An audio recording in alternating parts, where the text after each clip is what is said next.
what a stripper does to her ass before she goes to work? What's that? She drops him off at band practice. That's great.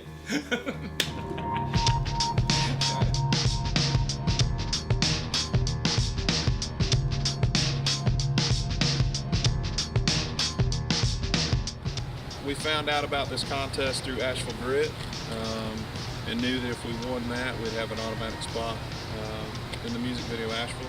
Scott Thomas, who is actually our lead actor in our videos, he put together a little production for us, and we submitted that, got out there and pushed people every day to vote for us, and we won. Ended up winning. After we won the contest, the Asheville Grit Road to Music Video Asheville contest, we were awarded $2,500 to make a video for Music Video Asheville, which of course, I mean, that's a lot more money than we spent on our previous two videos combined. So, you know, we wanted to make a great video and a good showing for Music Video Asheville. So, of course, we called Nick Iway. Nick Iway. He is a guy I met Nick 15, 18 years ago. I'm not sure exactly, but it was a long time. So he would come in here, he scrapped. He scrapped as soon as last week. I mean, he still scraps, so we're buddies on that level. I've been going to the metal yard for a long time, and that's where I met Mike. I started going there when I was like 25, working construction, and it's been one of the great passions of my life. But then when I learned he was into the filming, video shooting, we kind of became friends. We were doing a lot of the music video things. He recorded us, we did some acoustic gigs probably 2008. He did another one like 2010. We did some acoustic shows and he recorded them for us. You just find a little junk on the side of the road, you throw it in your car, and you just take it down there and you throw it in a big pile, and Mike gives you money for it. It's fabulous.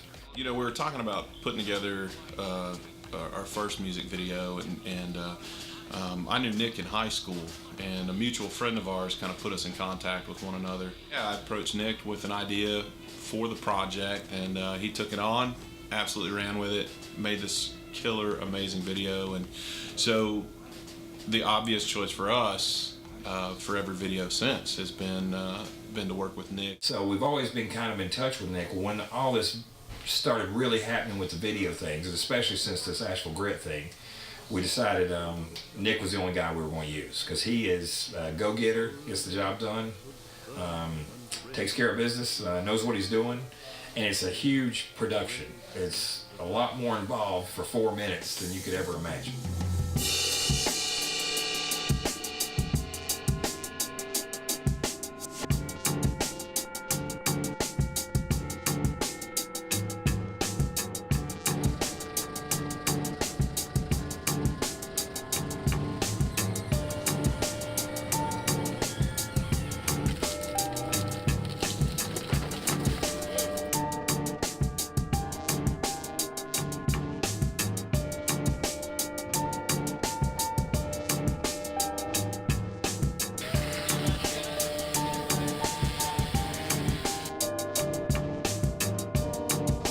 I think before we shave Nick bald, we should put the RH symbol, shave the RH symbol on his head and just get a picture of it. As long as it doesn't take more than 4 minutes. Nick's very efficient. Literally, whatever's easiest for you. I don't give a shit what's on either side, honestly, as long as it looks okay. Lots of emails telling me where I'm supposed to be, when I'm supposed to be, and what I'm supposed to bring. Like, if you could just grab those easily, which this shit doesn't look like because it's a fucking mud puddle right there. No, I get it. Then that's great. But literally, whatever's easier for you.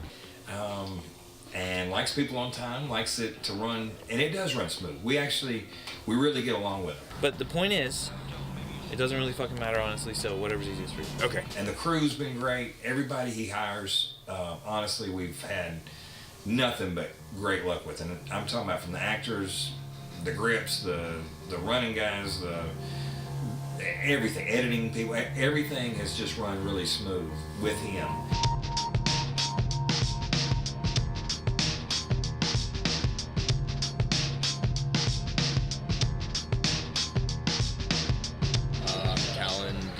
And I'm production assistant. Cool. In the tire first off, and then we'll see from there.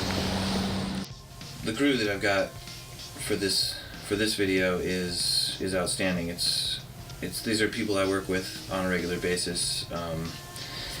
Callan, he's my brother-in-law, and he's a man in like the old school sense of the word. He gets stuff done. I can count on him for anything, and I don't often have a lot of unusual stuff for him to do, but when I do, no matter what comes up, I can always just say, Callan, got this crazy thing, can you just take care of it? I can turn away and forget about it. I know he's going to get it done. My name is Johnny Robbins. I'm the key grip, but right now I'm just observing. Johnny, besides Johnny being hard and a great worker, Johnny brings his good character to the production. He's always joking around, but in a good way, not in a distracting way. Like, he keeps morale high because he's just a funny and fun guy to be around. Woo! And then there's Adam, who we call Tiny sometimes. Adam is one of the most unique people I've ever met. He's good. He's excellent at everything. He's a technical wizard, but he's also super creative and just I admire the guy to death. Not just as an artist, but as a person. Beyond all that stuff, he's the sweetest guy you'll ever meet. He's considerate. He's thoughtful. Everything. Adam is fabulous. I love working with him. So I don't have any idea what I'm doing here. I don't. Well, we're gonna cut that out of this part then. And then, although there's not a lot for him to do on this, we have very little blood effects. Of course, John comes and you just say, we need some blood, we need some makeup, we need some bruises. Again, you just walk away. You know it's going to get done right. Erin, Jeff's wife, acted more or less as our production coordinator. She kept us fed and in coffee, did a whole lot of the organizing that I didn't have time to do, and just general moral support, not to mention as talent. What the hell were you thinking? How Scott, come in closer. Like that? And then you're gonna fucking blame me for it? She did fantastic as someone who was arguing with somebody else at a car wreck, and brought the dogs. Chris, doing behind the scenes, he came to run all this stuff for us as an independent unit. You can see what he brings to the production. And then we've got the band: Jeff, Mike, Brian, Billy, the new drummer. God, I'm sorry, I still don't remember your name. Chris, thank you. And these guys are all just super happy to be here, super happy to be doing this thing. Jeff and Mike and I mostly run everything together. We sit down and we think up the stories and what we want to get across with the videos, and we all do it together. We work well together. We never have disagreements that I can remember, and we just have a lot of fun. We genuinely have a lot of fun, even though it's a lot of work, and hopefully it shows in the final product. Ready? And action.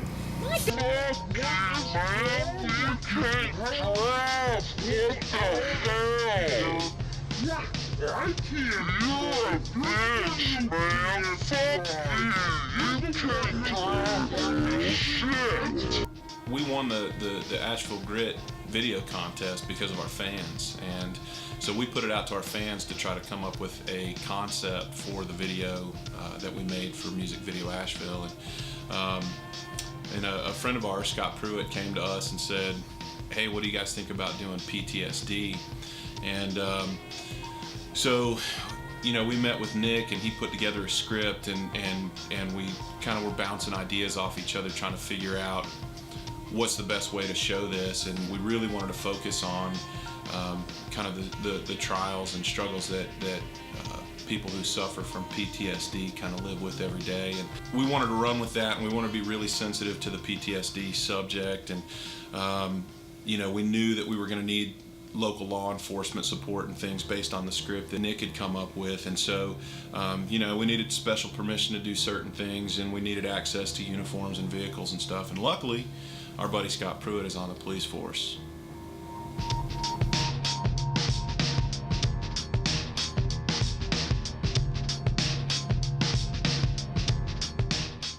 Scott Pruitt and I go way back. His parents and my parents actually went to school together. Well, I'm Scott. Drinking coffee. Drinking a cup of coffee right now. Wondering what I'm doing on my day off on a Saturday morning in full uniform, standing on the side of West Chestnut Street. Came up with this concept, you know, ex-military turned cop, and you know, he's really comfortable in his job and his duties as a police officer, but he kind of struggles in everyday life, kind of thing. We decided to kind of show that aspect, you know, the struggles with everyday life and trying to just trying to survive in the real world. So. But no, all kidding aside, down here helping the guys out with Rip Haven, filming a music video. Yeah, we're just hanging out, watching the professionals work. Obviously, we had to have permission and cooperation from the police department, and in the end, it came down to their final approval, making sure that we were sensitive to the topic and making sure that that we were respectful of their job and what they do. And yeah, we finished it up. We gave it to Scott, gave it to the police department. They enjoyed it, signed off on it, and we couldn't be more excited about that. And for those who don't know, tell us the story about the name Rip Haven. Let's not. Okay. Sorry, I didn't mean to step on your neck. It's the dumbest story. We looked up a band name generator online, and it said Ripe Haven, and I misread it. Yeah. I thought it said Rip Haven, and it was Ripe Haven. So we ended up with Rip Haven. We ended up with Rip Haven, and it was stuck, and everybody liked it. Yeah. It's awesome. So, it's a dumb story. It means nothing. It absolutely means nothing. There was no underlying meanings there. Well, let's put it this way: of a page full of names, that one won. That one, and only because I read it wrong. Yeah.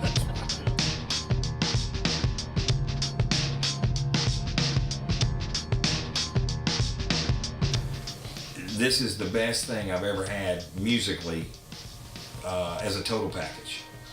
Let's do it. Nobody rips the guitar like Brian. I mean, that's just kind of the way it is, and he's always amazing me. Me and Brian got together and played guitar before I had my driver's license. My dad took me to Brian's house. That's how long we've been together. I mean, 35 years. We've actually been on and off playing music. No kidding. I met Mike when I was a freshman in high school. We had one class together. I still remember it was history class. And Mike's future wife-to-be. Ex-wife. He sat behind me, and Mike sat behind her. So we met, and I didn't get a lot of attention that year because, of course, had that pretty girl sitting there between us. But we hit it off pretty well. We had the very much the same taste in music. I mean, me and Brian have been buddies since kids. We truly, like I was saying, my parents would take me to Brian's house. Brian's parents would take me to my house before we had driver's licenses, and we would always pick out music and do things. So honestly, we were on the exact same level. We would get together at Mike's house or my house or wherever we could find, somewhere in between, somewhere we could find a drummer. And we played quite a bit in high school. I don't know if I've ever had anybody that is like that. I don't know if I would ever find that again in my life. It is a weird thing. We've played for 30 years together. You know, it's almost like I can finish his sentences on the guitar and he can finish mine, and we just accent each other very well. It's a pleasure playing with him. And even when we play music, it's so weird because he knows what I'm going to do, and I know what he's going to do, and I don't have to look at him. I don't have to cue. We are so spot on that it's kind of would make a lot of people envious, I think, musically, but it's just the years. I mean, it's just, honestly, it's we paid some dues. Then Jeff, we got in, and man, the vocal talent Jeff was incredible. Thank goodness found Billy. It was like a super group. It really was. It was like if you kind of scripted it, who would actually be in the band. And now we've welcomed Chris in from Atlanta, Chris Tate. He's been spot on, really working hard with us, traveling 3 hours to practice. My start with Rip Haven's been phenomenal. I love the music. I'm just a huge fan of the band. When the opportunity first presented itself, I couldn't, I was like almost jumping for joy. So everybody in the band, we're just family. I mean, we're like brothers. We truly are. Rip Haven, here we go. All right.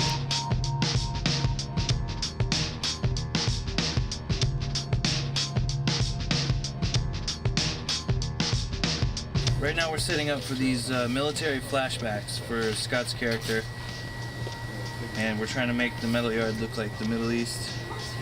Got a nice tent set up, and then when the sun goes down we'll run around and pretend like we're in the Middle East. We built tents up against dump trucks. We kind of did a little bit of everything to kind of get the realism, and I think we nailed it on the head. I mean, I really do think that we did a really good job. Shots came out great. Nick made it look awesome. Tiny made it look awesome. Well, okay. Tiny and Nick made it look awesome. Shooting the Middle East scenes and the military stuff, it was interesting for me being ex-military. I was pre-9/11 military, so I didn't see any combat or anything like that. And so being amongst those guys who actually served in the Middle East and kind of seeing things from their perspective, it was really eye-opening for me. Overall, I think it turned out amazing. Watching those guys interact and just the energy that they had and that realism that I think that they brought to the screen. I mean, their knowledge was just completely invaluable to us. I mean, we couldn't put a price tag on that. But I think ultimately it was a very realistic look at that life and what they went through over there, and we were really lucky to have those guys for sure. We were just amazed. It didn't look like the junkyard. I mean, it didn't look like where we were. It just kind of totally transformed everything that we had done. It was just incredible. It was just an awesome experience.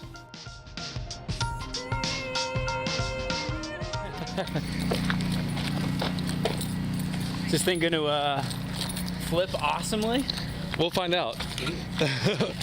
Hopefully the GoPro doesn't die. Yeah, it's got to be.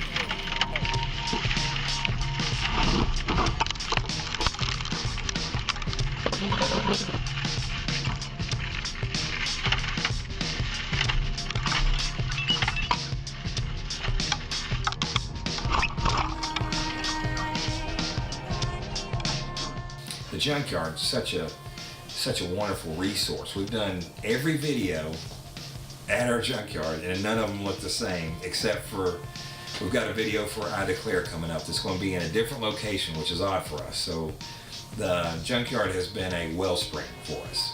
It turns out that the metal yard has been a really great resource for us. We've shot three of the 4 videos we've done with Rip Haven at the metal yard somewhere. It's such a big place, and there's so much to work with, all that junk and space, that it's just been a really great resource for us. This is built wire and metal. My granddad actually started it in 1948. My dad and my uncle took over in the early 60s, and then me and my cousin, we actually bought it from them in the 90s. So it's family business since 1948. If it wasn't for the metal yard, we wouldn't have been able to do a lot of what we did for any of the videos. I mean, we would have, but it would have just cost more money. We'd have to take it out of the budget elsewhere. And anyway, the metal yard has been a really fantastic resource for us. We have recycled for years, just didn't know what it was called. So we have been green since 1948. And in Asheville, that's come in handy, because we were kind of an eyesore for years. We still do the same thing, but now we're cool because we're green. Are you gonna smack him? Look at that. Put it on your hand and see if you can get it off of there. Oh. Yeah. Oh, I can get it off. Yeah, no, you could. I got small can't. hands. Phrasing. Yeah. Hulk hands. Hulk hands. Hey, look, Hulk hands. that was Step Brothers too. Sorry. Not a problem.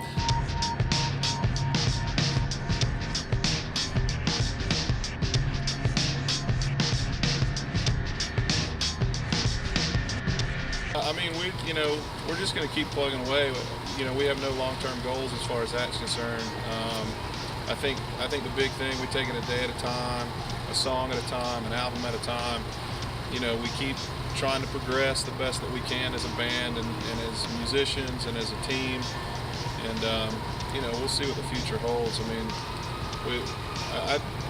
I can't speak for all of us, but for myself, like, I'm enjoying seeing how things are developing and seeing how things progress. So. This Die Another Day video, it kind of marks the end of our promotion of 14 from 6, and we're kind of putting the promotional stuff behind us and going to start moving forward, looking forward to a new album. We've been writing some new material, some really good stuff coming out of our practices and stuff. But yeah, we're just trying to progress as a band and get better as musicians and better as a group and just moving forward. So we're excited to see what the future holds. Do the dance, baby. Alright, are you ready? I'm ready to go. Say where Nick is. Just say if you want. Come on, if you want.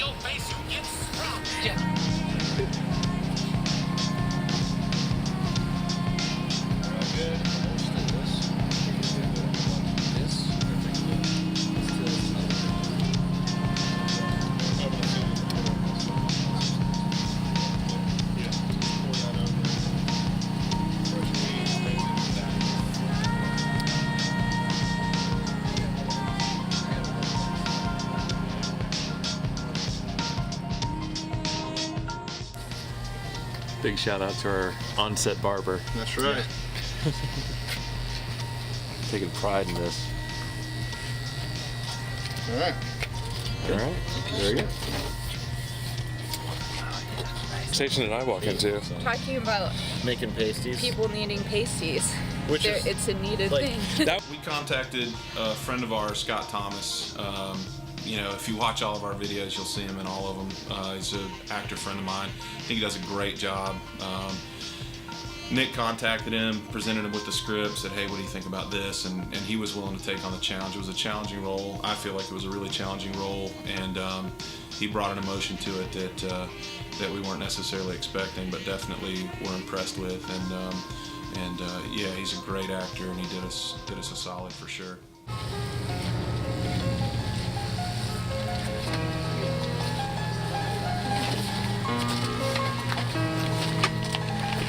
Feels like a gang initiation. Right? I know. Like, I'm waiting for somebody to rip out like the homemade tattoo gun. I'm down. How I look? Really good? Look like a 1970s porn actor. Please at another point keep a mustache.